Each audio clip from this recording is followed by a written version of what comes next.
Friends, मेरा नाम है मिशिका मिहिर। आज मैं आपको एक बहुत ही मज़ेदार कहानी सुनाने वाली हूँ। इस कहानी का नाम ईमानदारी का पौधा है।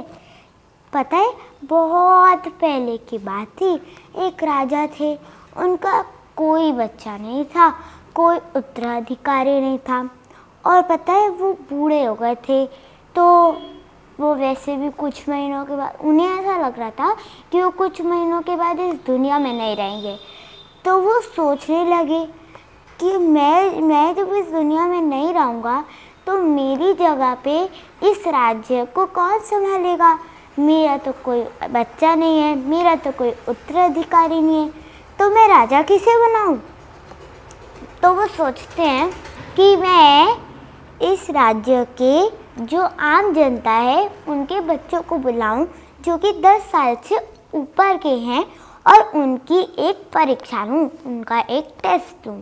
तो वो जाते हैं और अपने सैनिकों से बोलते हैं कि ये जो आम जनता है इनके जिनके मतलब इन सब के बच्चों को ले आओ जो कि 10 साल से ऊपर के लगते हैं।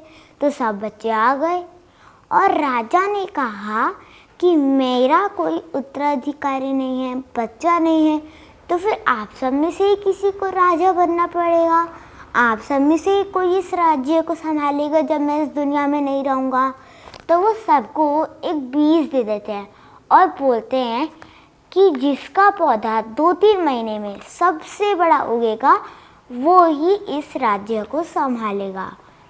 तो सब जाते हैं और फिर उसके बाद 2-3 महीने के वो गुजर जाते हैं। जब 2-3 महीने तो सब बच्चे वापस आते हैं।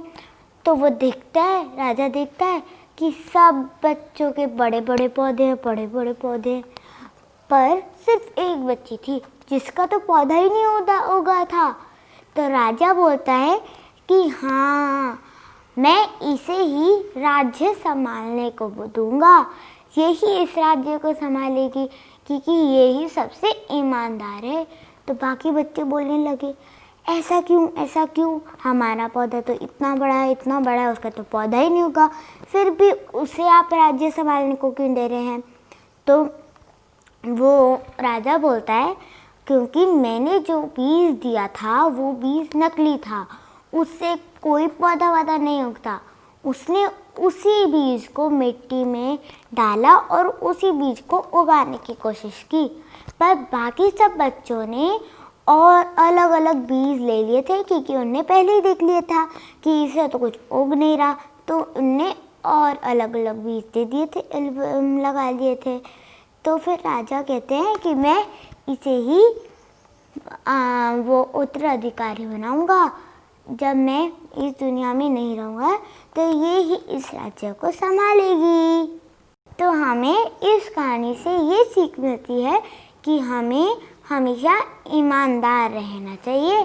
धन्यवाद।